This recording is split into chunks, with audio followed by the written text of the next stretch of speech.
I'm wrapping up this letter that I wrote you. Maybe it's the only way to go through. I won't lose myself for anybody. I'm not sorry. Yeah. Though it hurts, I only wish you blessings. When intuition talks, you gotta listen. I won't lose myself for anybody. I'm not sorry. Yeah. 'Cause you build me up to break me down. Never respect the love you found. And I had a voice inside the back of my mind. I always knew it deep down. You don't deserve me, babe, I won't lie. Got no more tears to cry. Oh, no looking back this time.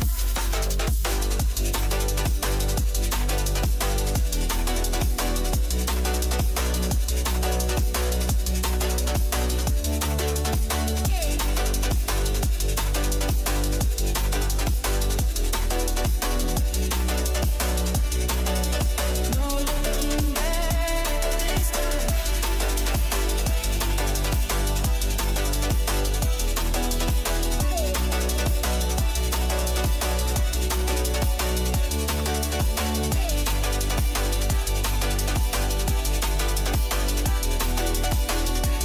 No looking back this time.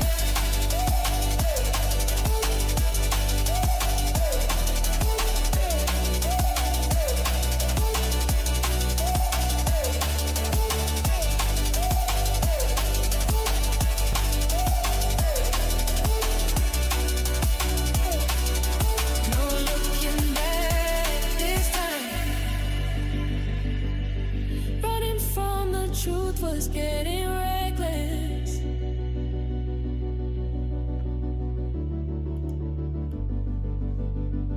In your arms I never felt protected.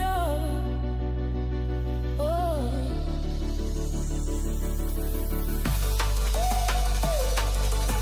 'Cause you don't deserve me, babe, I won't lie. Got no more tears to cry. Oh. No looking back this time.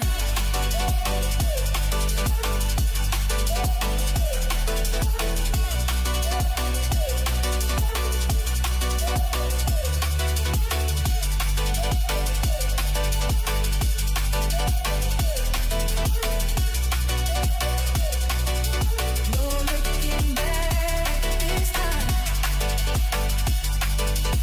No looking back this time. No looking back this time. No looking back this time. No looking back this time. Afternoon. I hope everybody is well.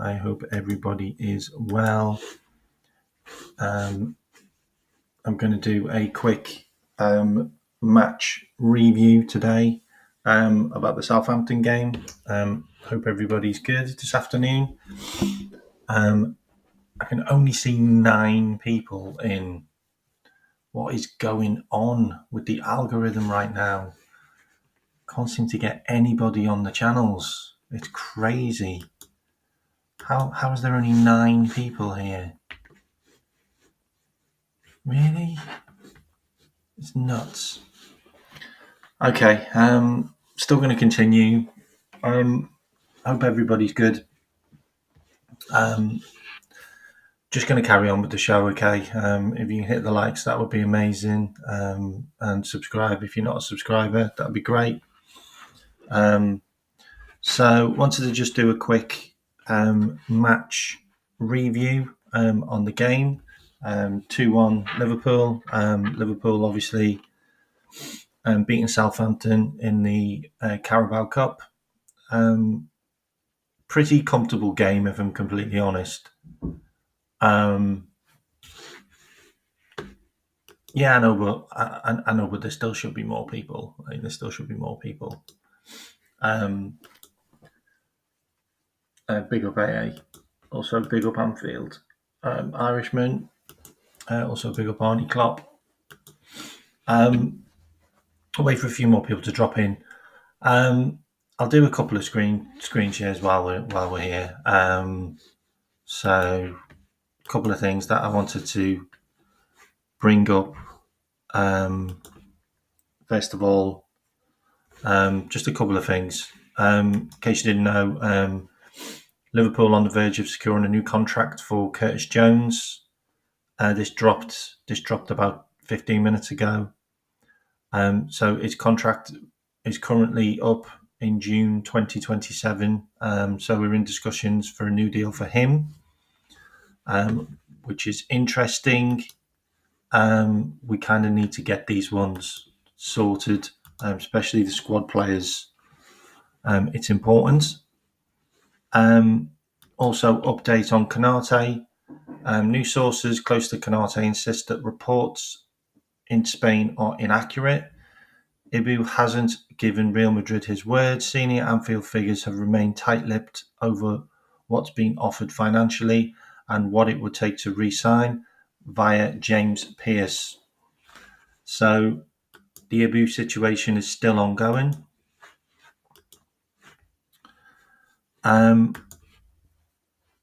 Also, really sad news on Giovanni Leone. He's going to be out for 7 months after a really good debut. He only made one tackle in that game, and it was the one which did his ACL. And it looks like he slipped on the turf, which is really similar to how Joel Matip also injured himself really badly. So he's going to be out for 7 months, and he's obviously going to need knee surgery at such a young age as well. The only shining light is we've got a player that's been there and done that already in Florian Wirtz, who's been through 2 ACLs at a young age. So if he can take any advice from anybody, then Florian Wirtz would be the person to turn to. And also Virgil van Dijk, who spent an entire season out with a horrible ACL, who's come back stronger. So good luck to him with his recovery. Real shame because he genuinely looked like he was going to be sensational for Liverpool for the rest of the season. It does mean that January we are going to be looking for another centre back. 100%. We can't go with 3 centre backs.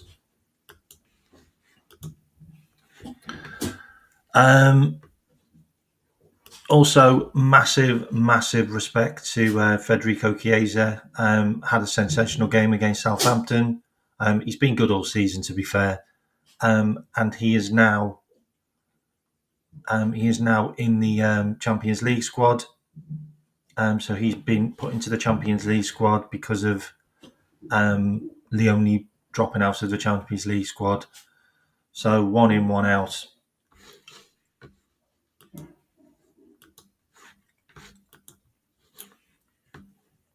Also, Liverpool monitoring Gabriel Menegan, who's a 16-year-old Brazilian goalkeeper from ESPN Brazil. So Liverpool still on the hunt for young, talented players, which is good to see.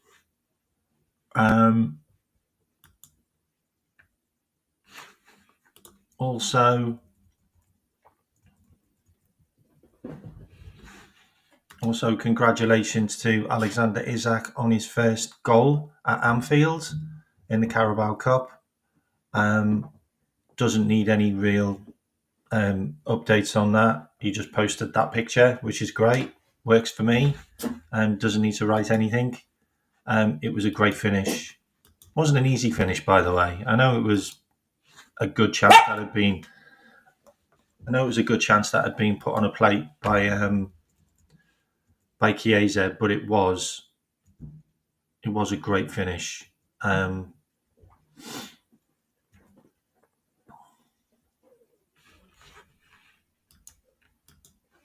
Also crazy that Hugo Ekitike got sent off for a second yellow card, but as Anfield Sector says it, massive loss to lose Ekitike at the weekend. We'll just have to start Alexander Isak instead.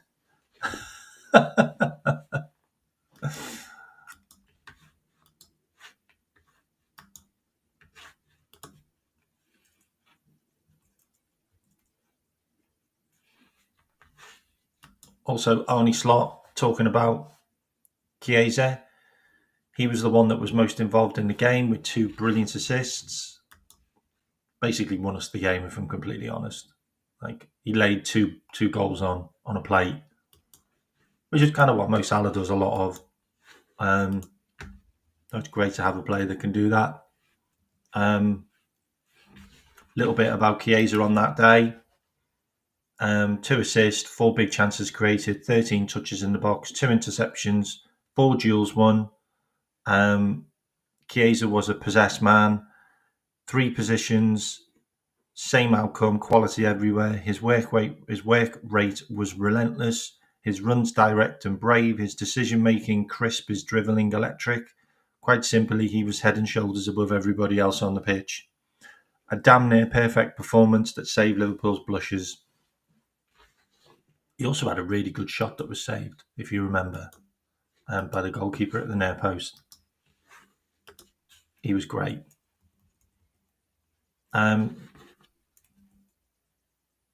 Also, a little bit about Leone in that game.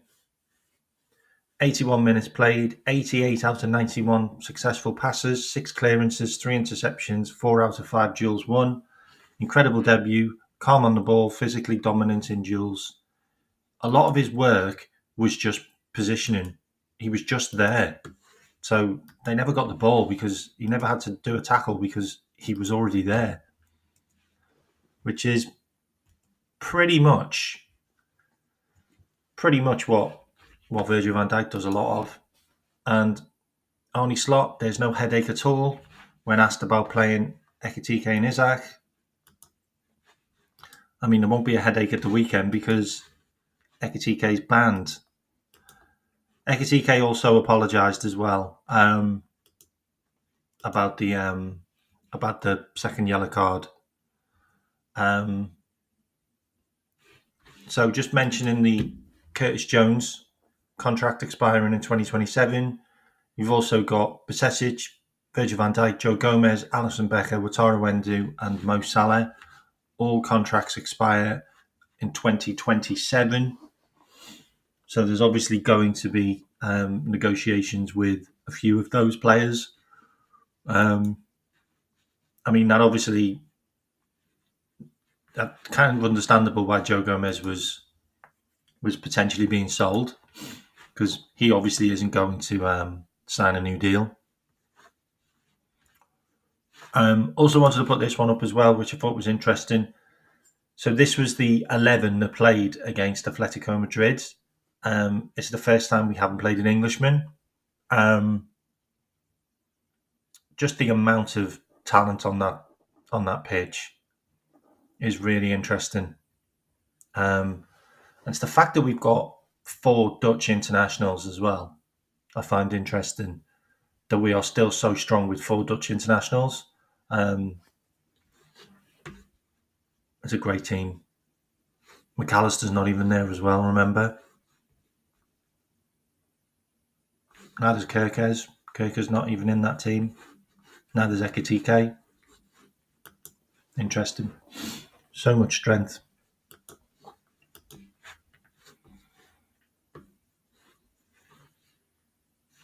Also wanted to congratulate Emil Heskey as well. Emil Heskey had two of his sons on the bench in the Manchester City game. Jaden Heskey and Regan Heskey. Crazy that he's got two of his kids in the Man City squad already. See what happens with them.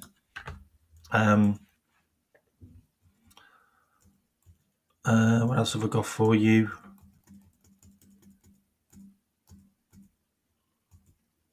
Also wanted to mention the fact that we've already had one of the toughest runs already in the Premier League, as in the first 5 games, where I think they were the 4th or 5th hardest games in the Premier League to start the season off. We've also got 5 of the toughest fixtures coming up as well. So Liverpool don't have it easy. Like, the first half of this season is not an easy start, like, in any imagination. So Crystal Palace have got the toughest, with Liverpool, Everton, Bournemouth, Arsenal and Brentford.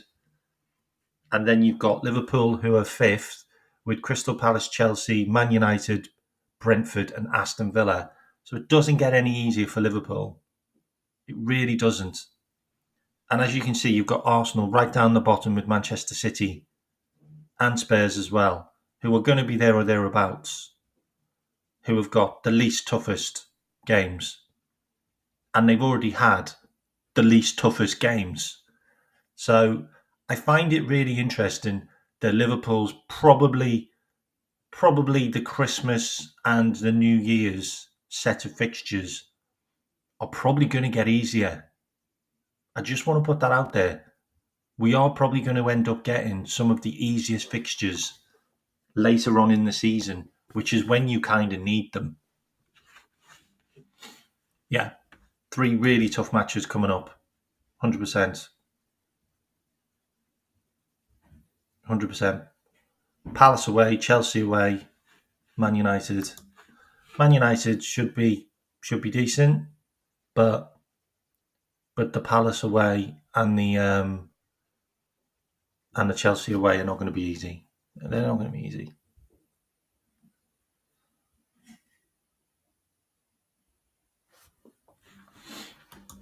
I don't believe that at all. I don't.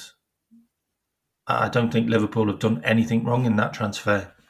We gave Crystal Palace so much time to sort out a replacement. We gave them so much time to sort out a replacement. That's not our fault that they didn't sort one out. And it's their manager that literally blocked it. It wasn't Liverpool. Liverpool agreed the deal. Like, if a manager blocks it and the club says no, Liverpool can't do anything about that. Like, the guy's had the medical. The guy's already in a tracksuit, like, ready to go. Like, there was a bus waiting for him. There was a minibus waiting for him to take him to the airport. Like, Liverpool had done all of their work. Like, look, at the end of the day, like, we didn't sign Isak until the last day of the window either. So you can say whatever you want about Liverpool should have got deals done quicker. I said this already, that Liverpool need to be a bit more aggressive and just go fuck you to the other team. Like, if you can't sign your player, fuck you. We're signing your player. Like, and we did that with Isak. We gave them so long that they finally sorted out the Wolfmader deal, and Crystal Palace had the other player. Like, Igor was going to Crystal Palace. Like, it's just the fact that West Ham he had memories with, because he played against them in the conference final. So I just feel that, like, Liverpool might have been able to get the Guehi deal done quicker. That's fair. But at the end of the day, we had the Guehi deal done. It was Crystal Palace that turned around and said no because of their manager. Like, but I think we'll go and get Guehi in January. Like, I haven't got any qualms at all about that. I think we go and get Guehi done in January. And at the end of the day, if Canate signs a new contract, don't think anyone's going to be really complaining at all. Like, Canate signs a new contract and Joe Gomez stays fit, everyone will be cool. Everyone will be cool. Everyone will be cool. Honestly. Okay, so what else have I got for you? I might actually have a screenshot of the games. No, okay, so I'll quickly show you this one. So I absolutely adore Hugo Ekitike and this narrative that him and Isak must hate each other, other because they both want to. They both want to be the absolute number 9 is pathetic. They are both going to score loads of goals for us. Pair of worldies. The thing on this narrative for me with the Ekitike and the Isak, and this is like from Ian Wright, it's from Talksport, this is from every pundit. They're trying to make something out of nothing. Like, look, at the end of the day, if Isak plays 45 minutes, scores a goal, and then we take him off, and then Ekitike comes on and scores a goal, who cares? And do you think they care? They both score goals. They both play games. Like, because you don't play a whole 90, is that really going to matter? That's not going to matter at all. It's the fact that you're just going to keep on playing games.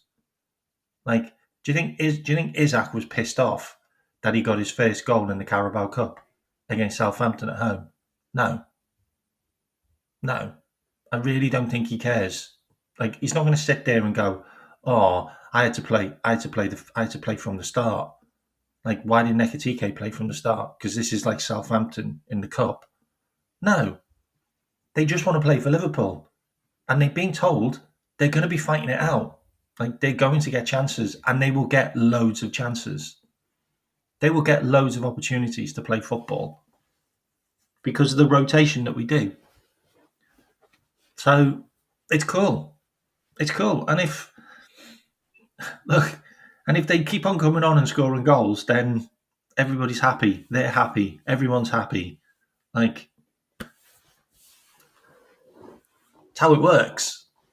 It's down to Slot to keep this competitive, and I want it to be competitive because look at Kirkes now.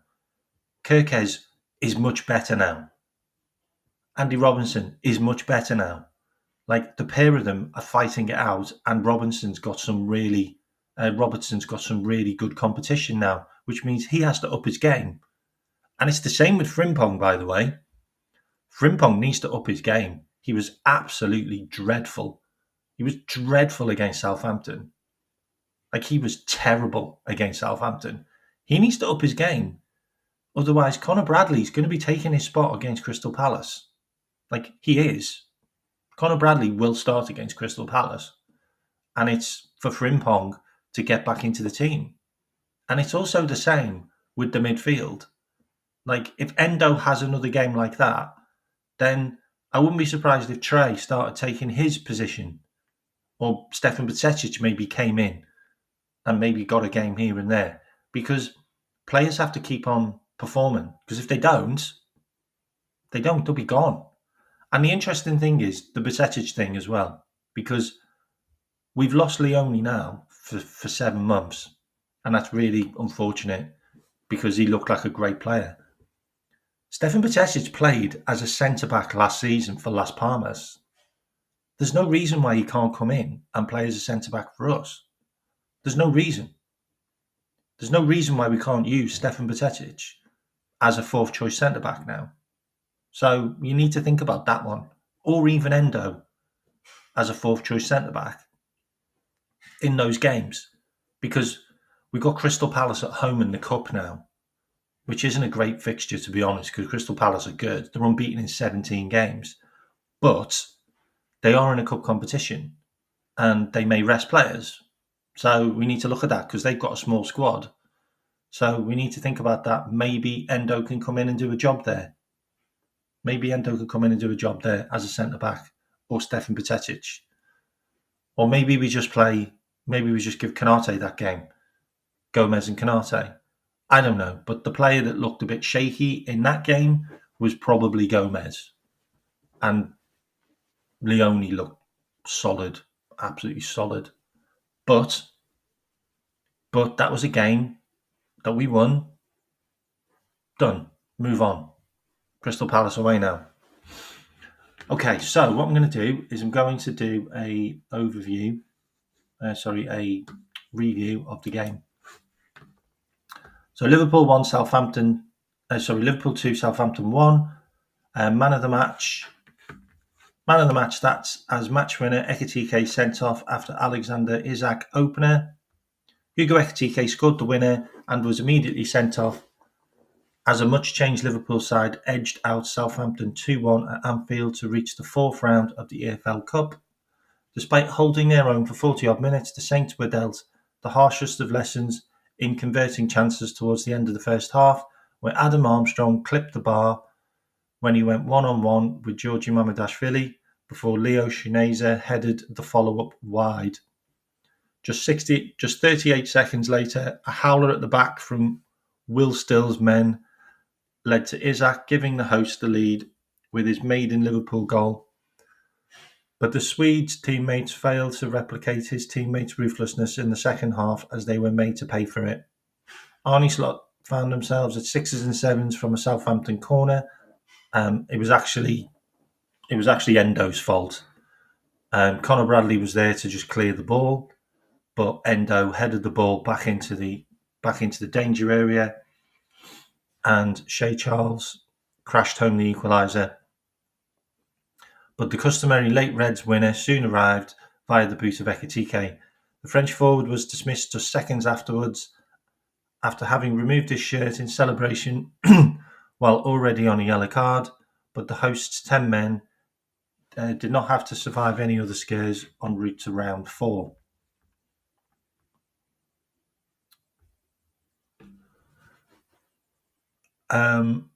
The Reds had seemingly bucked that trend against Everton at the weekend, but with a collection of second-string players and less than 100% Isak among the starters on Tuesday, they could be forgiving for needing another late intervention. However, Ekitike's crucial 86-minute tap-in will no doubt be overshadowed by the moment of pure lunacy. The striker seemingly forgot he was already on a warning, but Jermaine Frimpong did not, screaming, "You have a yellow card," at the teammate during the celebrations. Ekitike will now miss the weekend's Premier League clash with Crystal Palace. Isak's full top-flight debut incoming, but nevertheless carried the record 10-time winners through a tricky third-round tie. Will Still Southampton clearly believed that a giant killing was possible, and while it did not quite come off, Tuesday's spirited display should be a precursor to improved championship fortunes. And that is what happened when you failed to take chances at Anfield. 38 seconds after Southampton spurned 2 golden chances to take the lead, Liverpool's new 125 million man makes no mistake and scores his first goal. Alex McCarthy is at fault as the goalkeeper's pass to Joshua Quasi is cut out by Federico Chiesa, who immediately squares it to Isak to sweep home from close range. Well, that was a mess. Wataru Endo made a complete hash of trying to head a corner clear, and the ball falls kindly to Quasi on the edge of the 6-yard box. The defender immediately hooks the ball round to substitute Charles, who is being played onside by Conor Bradley and cannot miss from a few yards out. Andy Robinson sends a defence-splitting pass through to Federico Chiesa, who was ever running all game, by the way, he was brilliant, who has Ekitike alongside him and squares to the Frenchman for a simple finish. What I do want to say is Hugo Ekitike looks a completely different player now that he's decided to start playing in the number 9 position. He's clearly been told, stop dropping into midfield and get your ass in the box more by Slot. 100% he's been told this because he looks like a different player now. He's always in the box. He's ready for the chance. This is exactly why we need a guy who plays ahead of the number 10. Plays ahead of the number 10. And he got himself in the box and he got himself a tap in. And also, Alexander Isak did exactly the same. If you're not in the box, then you don't get tap ins. Man of the match, Federico Chiesa. Also, praises for Giovanni Leone. One hopes his injury is not as serious as it appears. It is. He's out for 7 months. Liverpool versus Southampton match stats. Possession 61% to 39% Southampton. Liverpool had 10 shots, Southampton had 13. I don't remember any of them being on target. 4 shots on target by Liverpool, 3 by Southampton. 3 corners by Liverpool, 6 by Southampton. 8 fouls by Liverpool, 12 by Southampton. Liverpool have obviously got Crystal Palace in the next game. And I'll do a preview to that tomorrow. So a couple of the numbers. Expected goals in the game. Liverpool expected goals 1.85, Southampton 1.87 because of the big misses. Big chances created 4, all by Chiesa. For Liverpool, 3 for Southampton. Passes completed 591 by Liverpool, 340 by Southampton. 105 attacks by Liverpool, 92 by Southampton. Shots on target, 4 by Liverpool, 3 by Southampton.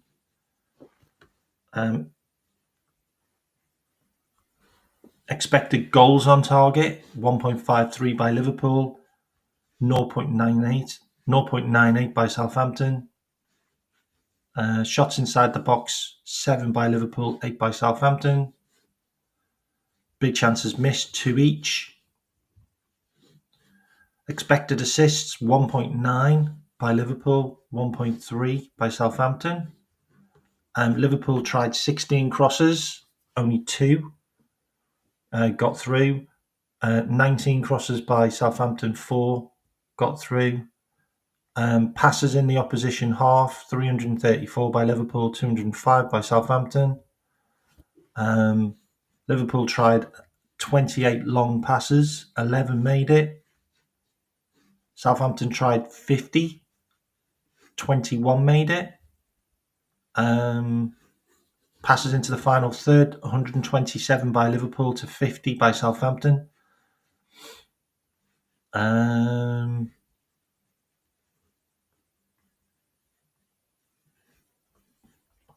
27 clearances by Liverpool, 24 by Southampton. 2 error to goals, 1 by Endo. Error to goal, 1 by Southampton, which is the goalkeeper. Liverpool won more duels with 44 to 28. Aerial duels, Liverpool won 16 out of 10. Sorry, 10 out of 16. Ground duels won. Liverpool won 34 out of 56. Liverpool 9 out of 15 dribbles. And that was it really. On the ratings, Frimpong got the lowest rating, which was a 5.8. Leone got a 6.2. Gomez got a 6.2. Robertson got a 6.3. Chiesa got a 9.3. Isak got a 7.5. Endo got a 7.8, even though he messed up for their goal. I'm not sure how that happened. Hugo Ekitike got a 6.3 and scored the winner, which is crazy.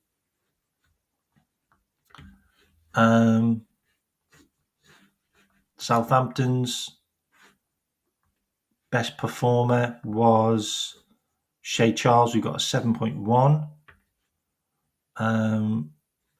And Quasi, who I actually quite like. I think he's quite a good player, by the way. Joshua Quasi. I don't know much about him, but I thought he was really good against us. He's a 21-year-old German. He's a 21-year-old German who's come from their youth team, basically. He's only played 4 games for them, but I do think he's a good player. Like, genuinely, looks like a good player. He's 196, so 196 centimeters. So I think he's like 6'2", 6'3". They signed him from Hoffenheim for 3.5 million. So actually, he didn't come from their youth team. They signed him from Hoffenheim in 2025. So yeah, he's a new player for them. So yeah, and that's really the stats on the game. So that's really the stats on the game. A bit like us, really, Russell. A bit like us. Signed loads of Bundesliga players. So that's the game. Another win. What's that? 7-7. 7-7. 7 wins. 7 games. 7 wins. Seriously. So I finished that. So there's a couple of things I wanted to cover. So one of them was, do we talk about Mo Salah and the Ballon d'Or? Put a yes in the chat if you want me to talk about it, or no. It's up to you. Okay. So we can talk about Mo Salah and the Ballon d'Or if you want. I need a yes or a no, though. Or we can talk about Ryan Gravenberch if you want. Yes or no. You can put that in the chat. Let me know in the chat. So if you want to talk about Mo Salah and the Ballon d'Or, yes in the chat. If you want to talk about Ryan Gravenberch, yes in the chat, and we'll cover one of them. No, okay. You don't want to talk about Mo. You want to talk about Grav. Okay. All right, we'll talk about Grav. Okay, that's fair enough. I wanted to see how you felt about that. So you obviously still pissed off about the Ballon d'Or. Okay, you're still pissed off about that. That's fine. I agree. I totally agree. Okay, I totally agree. You should probably find out who the British reporter was that got picked this season to nominate from for the Ballon d'Or from the UK. You should probably find out who that is, because then you'll understand why Mo Salah didn't get anywhere near it. Yeah, I won't say any names, but you should probably find out who that is, because he doesn't like Liverpool.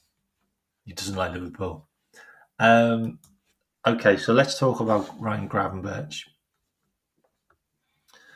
Right, so I've got loads of stuff to talk about Ryan Gravenberch here. Okay, so is Ryan Gravenberch evolving again? Okay, so this is the article.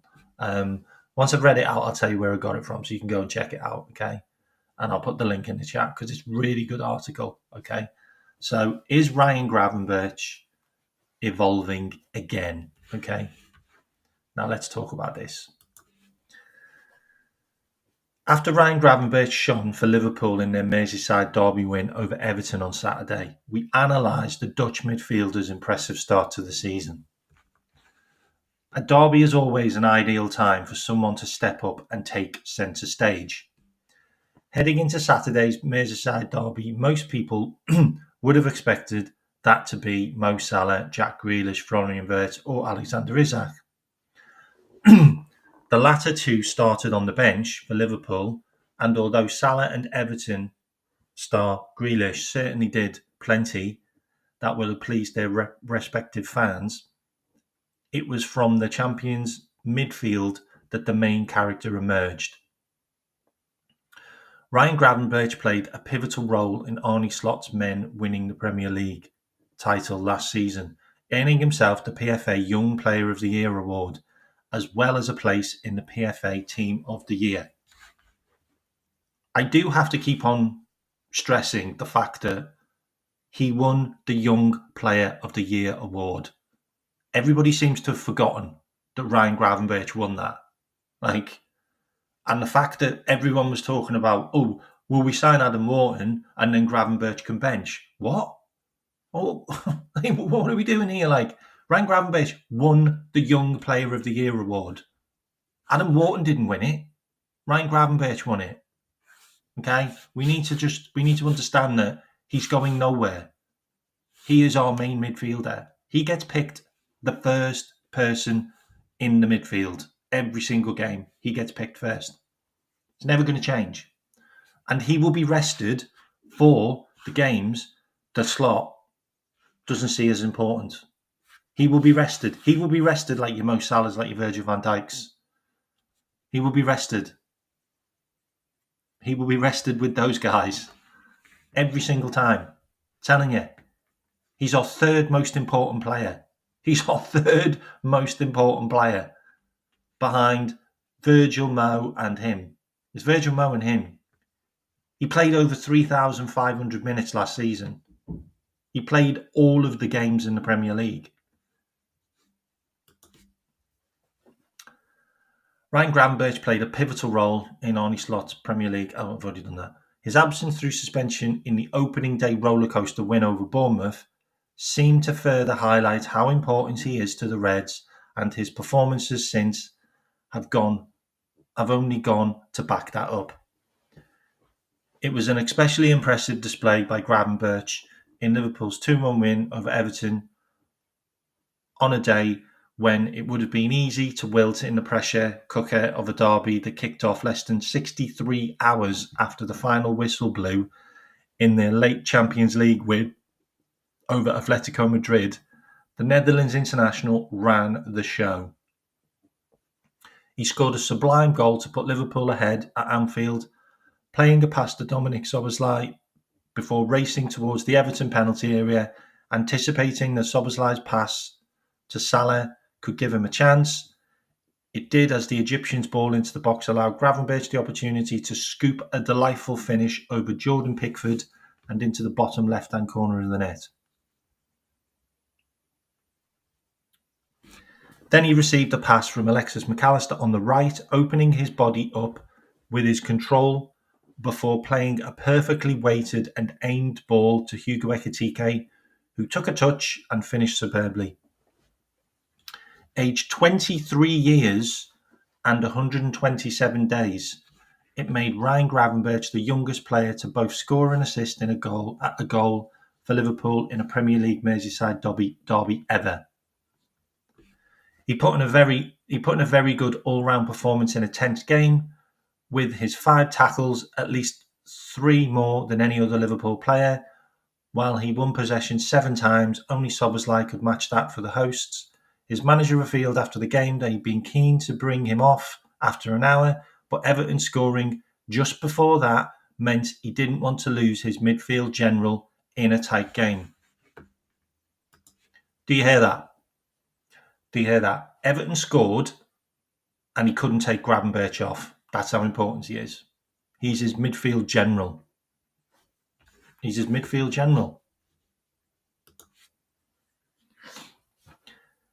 has done very well now, and it may be a bit more in the spotlight because of these goals and assists. But even if he didn't have that, he would still have played very well. That's what Arnie said.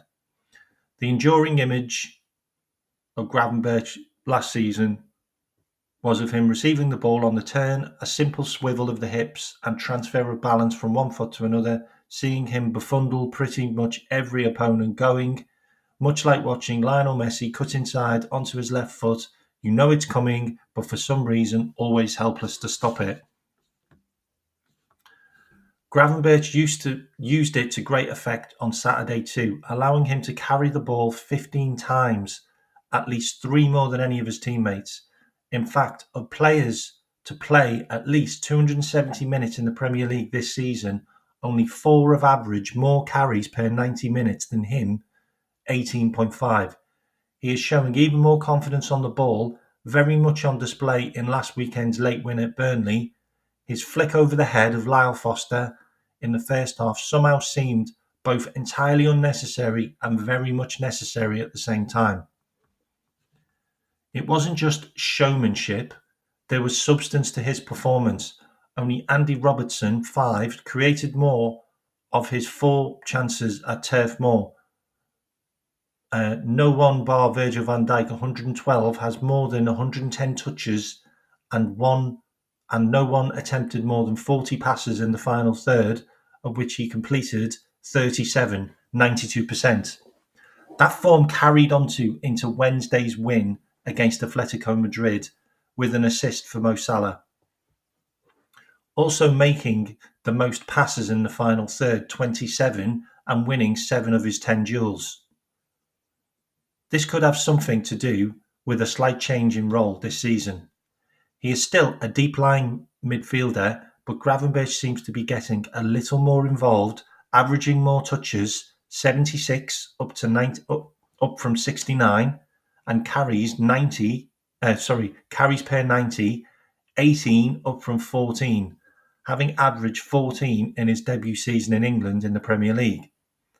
We should bear in mind the sample size is just 4 Premier League games this season, is relatively small, but Gravenberch is also having more shots than last term. He averaged 0.6 attempts per 90 in the league last season, which is up at 1.8 this season, almost 2 shots a game. In fact, he only recorded 20 shots in 37 games last season. He has already attempted 7 this season. At this rate, he will have attempted more shots last season in just 12 games. It's paying off too. Prior to this season, Gravenberch had only scored 1 goal in 63 Premier League games. He scored 2 in 4 in 25-26 and was unlucky not to find the net at Burnley last week when his volley flicked off the back of a defender and flew over the bar. He should have had a goal and assist last week as well, by the way. I'm not going to lie. If you watch that Burnley chance, if it wasn't for a brilliant bit of defensive work, he could have had a goal and an assist in that game. So a goal and an assist in the Burnley game, an assist in the not a goal and an assist. Sorry, a goal in the Burnley game. It would have been an assist in the Atletico game, and then a goal and an assist in the Southampton game. That's consistency. So far this season, 7 shots, 2 goals in 360 minutes. Okay. His finishes against Newcastle and Everton were both opening goals in games. Liverpool won by a single goal. That's really important to note. Liverpool have won pretty much most of their games by a single goal. The goals he scored have been the first goals. They've been the first goals in games. He scored the first goal against Newcastle. We ended up winning the game by 1 goal. And he scored the first goal against Southampton. We ended up winning the game by 1 goal. Important that your midfielders scoring goals, especially the first ones. His finishes against Newcastle and Everton were both opening goals in games. Both games won by a single goal. They were very difficult but equally impressive strikes. Gravenberch found the net at St James Park on match day 2 with a low shot from range that went in off the post. He explained after the Everton game that his role had been altered slightly this season. The former Ajax and Bayern Munich man played as a number 6 in 24-25, excelling in what was a bit of a change for him and the team. Gravenberch told TNT Sports, "It's the coach that gives me the confidence. This season, we have more freedom in the midfield. Last season, I was only on the 6. like deep.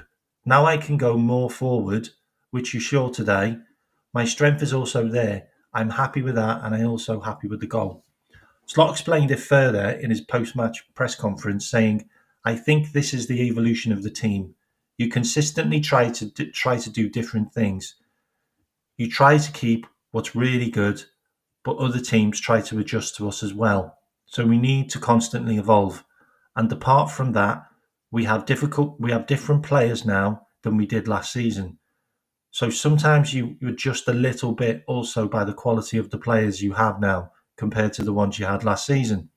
I wouldn't say Gravenberch has freedom, but he has the moments that he can help the attack. But that has a lot to do with the way the other team presses. He has a bit more freedom. You can see in comparison on his opening day play touches from last season to this season in the Premier League that he's actually having more touches in a number of defensive areas, but that will be likely due to how much Liverpool defending and what we have to do mostly in tight games. So Gravenberch has Gravenberch has around 6 touches per game. Sorry, Gravenberch used to have around 6 touches per game in our defensive centre-back area. Now he has 3. And he used to have, hang on, is that the other way around? Bear with me. Defensive per touches in 90. So Gravenberch used to have 3 touches in the defensive centre-back area. Now he has 6. He used to have 1.7 in the DM. Now he has 8.5. He used to have 2.1 in the attacking midfield. Now he has 7.2. So his numbers have increased in where he touches the ball now. He also touches the ball more. He also makes more runs behind. So he's doing more in possession runs. And he's also doing more line breaking passes. So Gravenberch's assist for Ekitike came from one of his 11 line breaking passes, the most of any player in the game. It wasn't quite as many as the 12 he recorded at Burnley the previous week, but it shows that he's taken responsibility and finding difference making passes. He only made 11 in 4 of his. He only made 11 plus in 4 of his 37 league games last season. So he's also being asked to make line-breaking passes, which means they go through the opposition's lines. So they go through the midfield or they go through the defence. And this is also something that he gets criticised about by everyone. Oh, he's not a good passer. Well, he is a good passer. He's just not a good long passer. He's not a long passer. He hasn't got like the technique of pinging a ball 40 yards. That's not his game. But he can clip a ball through, or he can put it on the ground and pass it through a line. And he's done that. Done that against Burnley. He's done that against Everton. Remember, he's only played 3 Premier League games because he was suspended for one of them. Overall, Liverpool might not be motoring in terms of their performances, but they sit top of the Premier League with a 5-point lead, and in Gravenberch they certainly have one player who has started the season in exceptional form. Bayern Munich were reportedly not happy that Liverpool pipped them to the signing of Wirtz this summer. They should probably be more annoyed that the Reds prized Gravenberch away from them for just 35 million 2 years ago. At just 23 years old, the ceiling of the Dutchman could really be anywhere. Now, I'm going to post the article in the chat because it's a really good article. You can have a look at the pictures as well because there's a lot of description in there. So it's in the chat. Right, so you can go and check that out. Okay, you can go and check that out.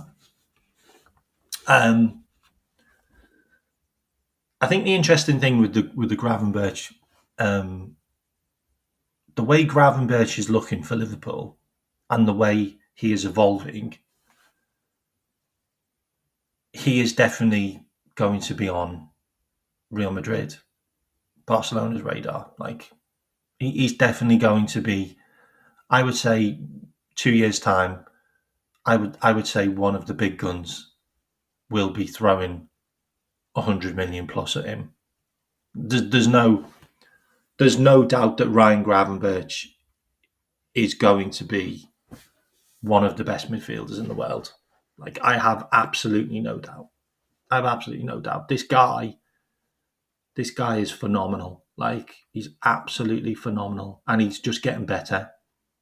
He's just getting better, more confidence. Give him the ball more. Like, he does.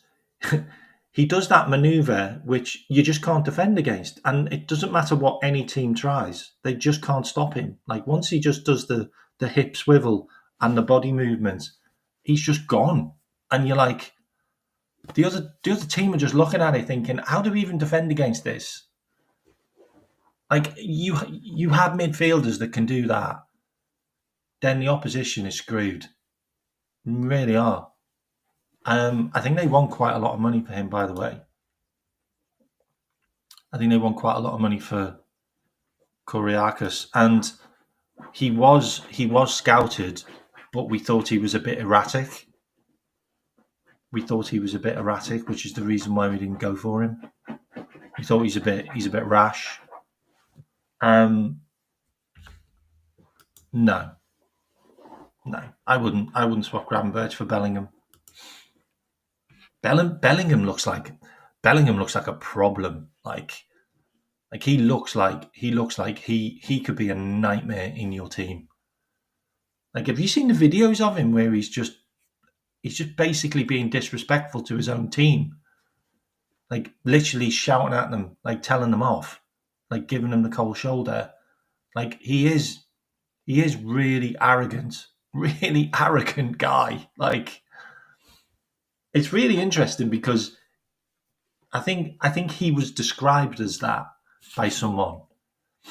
He was described as being like that by I think it was Thomas Tuchel. Thomas Tuchel called him something. I can't remember. He's a great player. Like, Bellingham is a sensational player, but he's just he's a diva. You're right. He's a diva. He's a diva. He really is. Like, I reckon he throws his toys out the pram every single time he doesn't get his own way.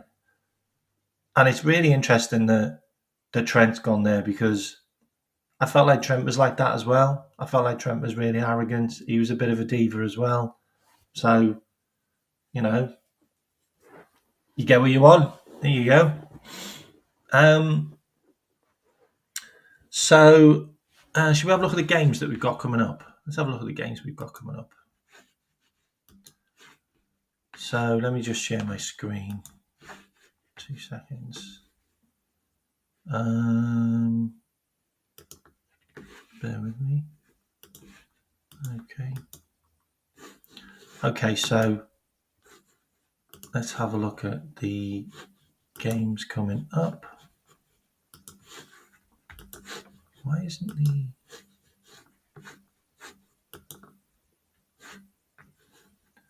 So, fixtures. Have a look at the fixtures. Okay. Right, so we've got Crystal Palace at the weekend.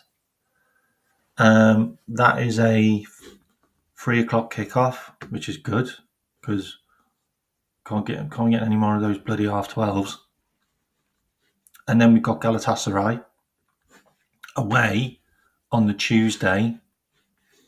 That's going to be a tough game. Galatasaray, actually, let me have a look at. Let me do a little bit of a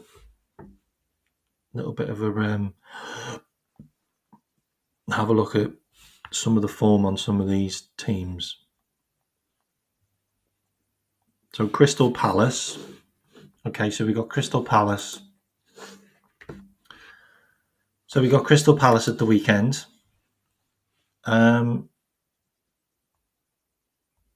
they beat West Ham away in their last game. Mateta and Mitchell. Mitchell scored an absolute thunderbolt of a volley. Man of the match was Mitchell in that game with the winner. Mateta's just been Mateta, hasn't he? He's got 2 goals in 5 games, Mateta.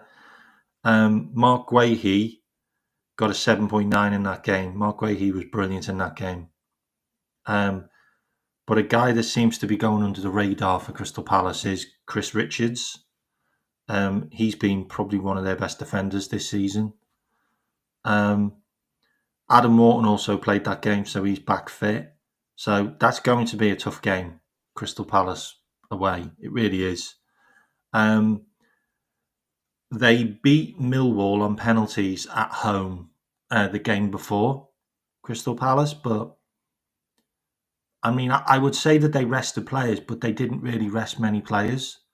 So even though they played that Millwall game, they still had the Crocs as a centre-back. They had Guehi as a centre-back. They played their new guy, Canvert, in that game. But they still had Muniz, Hughes, Kamada, Pino played, and also Mateta. And they had to bring on Chris Richards, who scored the goal, which got them the draw for the penalties. And they had to bring him on anyway. They didn't have Morton. Morton was injured. So that was a tough game that they played at home. And then they played Sunderland at home, which they also drew. Look, I'm not saying Crystal Palace at their ground is going to be easy. But right now on paper, Crystal Palace are easier to play at their own ground than away. I'm just going to say that, okay? I'm just saying that now. And I'll tell you why, okay? They played West Ham away, they won. They played Millwall at home, they won on penalties. They played Sunderland at home, they drew 0-0. They played Aston Villa away, they won 3-0. They played Frykstad away, they drew 0-0. They played Frykstad at home, they only won 1-0 because of a Guehi goal. Yeah. They played Chelsea away, 0-0. They played Liverpool, obviously in the Community Shield, that was 2-2. But they played Nottingham Forest at home in the Premier League. They drew 1-1. Crystal Palace haven't won a Premier League game at home this season. Okay? I'm just saying that, right? I'm just saying that. So Crystal Palace haven't won at home this season. So it doesn't seem like they're clicking at home. All right? And you've also got the Mark Guehi factor. Psychologically, that's a really tough game for him. That's a really tough game for him. So I think we'll win that game. I do think we'll get a result at that game. And I'll give you some of the Galatasaray numbers, because they're not. Oh, actually, they are. I was going to say they're not doing that well. Galatasaray won 6 out of 6, scored 18 goals, and conceded 2. So Galatasaray won their last game 3-1 against Konyaspor or whoever they are. But Galatasaray got thumped 5-1 by Frankfurt in the Champions League. Galatasaray got an absolute whopping.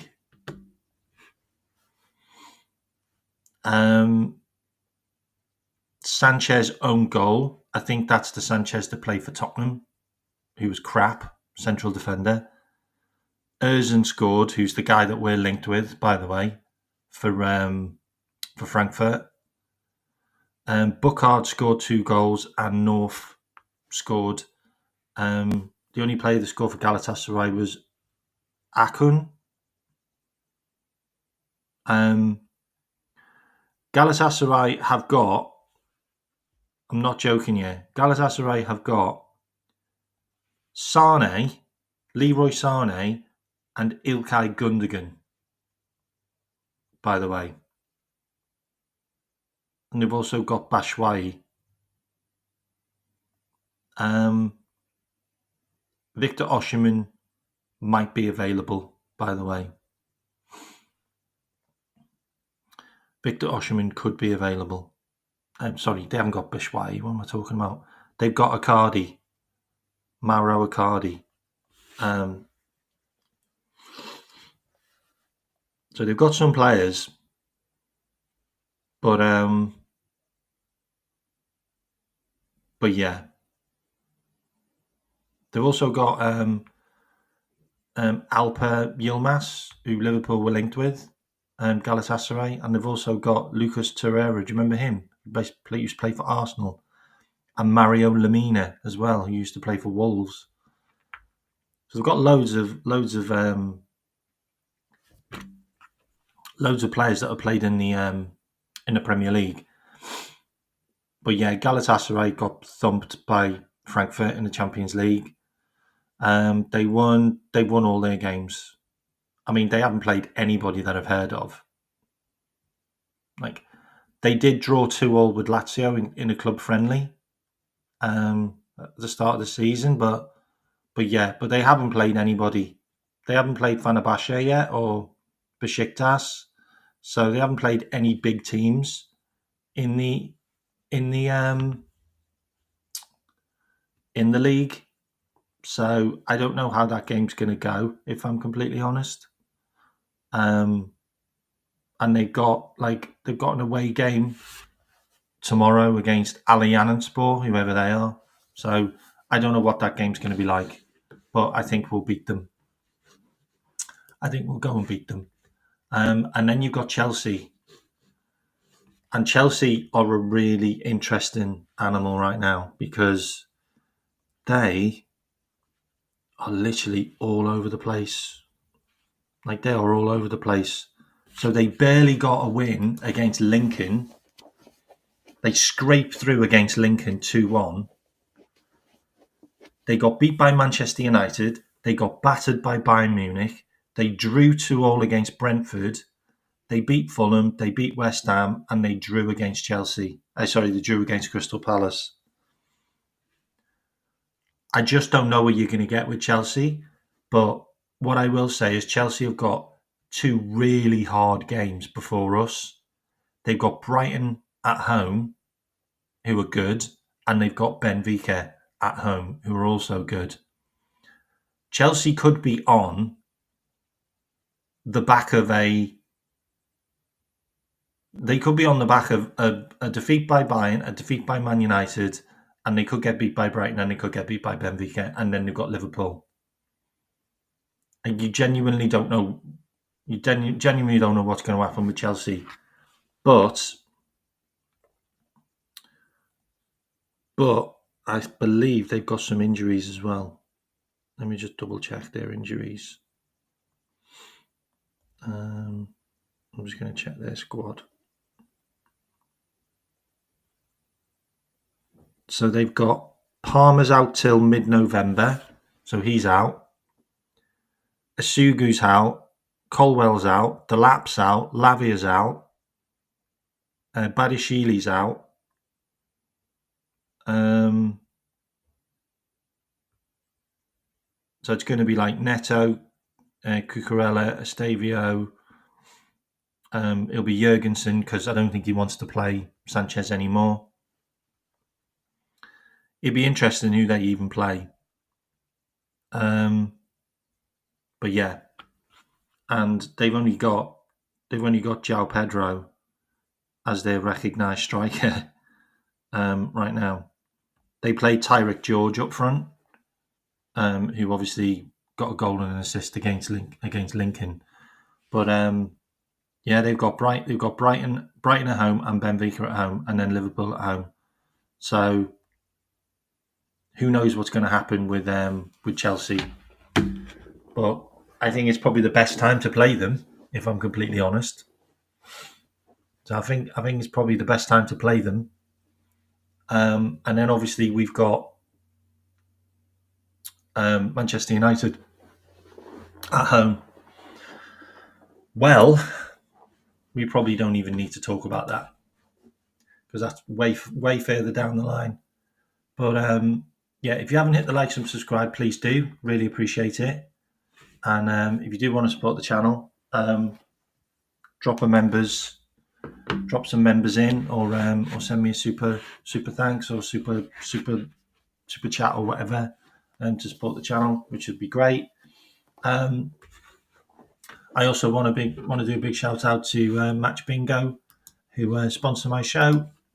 If you check out the QR code which is on the screen, or the link which is in my description, you can get a 200% discount on your first deposit if you use the name KMack, type in KMack there when you sign up, and you get a 200% discount.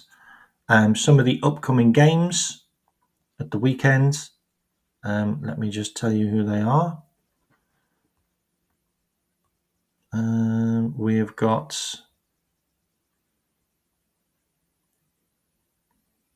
so you've got Aston Villa versus Bologna. That's a game that's coming up. That's tonight. There's 13 players in there right now and 39 cards. So get involved in that with a £250 cash prize if you get a full house. Brentford, Manchester United, 12:30 kickoff.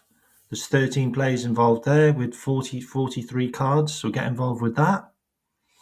And the Crystal Palace Liverpool game, we've got 5 players involved with 19 cards currently. Get involved in that.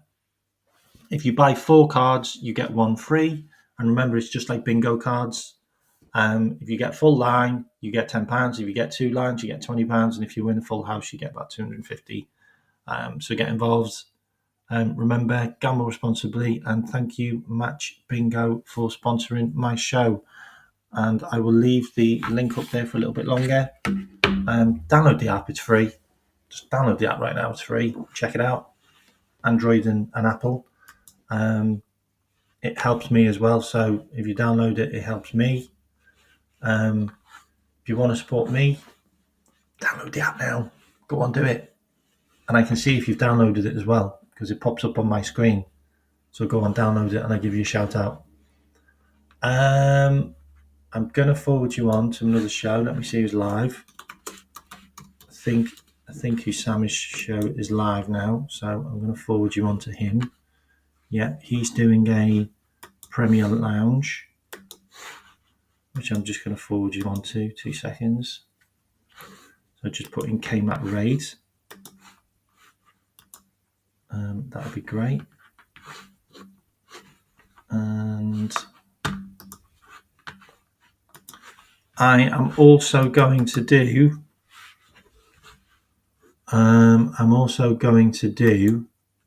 a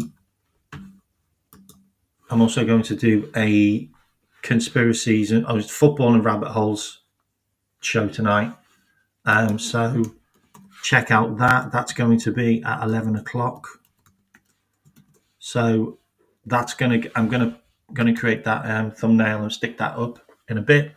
So check that out. I'm going to do a rabbit hole show tonight on the members. So if you want to become a member, it's 99p, and you can get involved in that. So stand by for that. And tomorrow I'll be doing a Crystal Palace preview, and I'll also be on Don's show at 11 o'clock. So check that out tomorrow. And thank you, whoever's just downloaded the app. Appreciate it. And I will see you all later for the rabbit hole show at 11 o'clock. So get your ears ready for that one, because that's going to be fun. Okay, we're going to do bloodlines, we're going to do cults, we're going to do Illuminati. We're going to do all kinds of mad stuff on that one, all right? So stand by for that one. If you want to become a member, remember, 99p. If someone can put the membership... Actually, I'll do that now, 2 seconds. I'm going to put the membership link in the chat now. If you want to join, get involved in that. Link is in the chat as well. Okay, so if you want to get involved, join, and then you can check out that show tonight. Remember, stick in KMack Radio when you go over to Don's, and I will see you all later on tonight, members. And if not, I will see you all tomorrow. Everybody else, that will be... what time should I do that show? I'll probably do that show in the afternoon. So hit your notification bells and you'll get a notification for that. That'll be in the afternoon, the Crystal Palace preview. I will see you all later. Take care.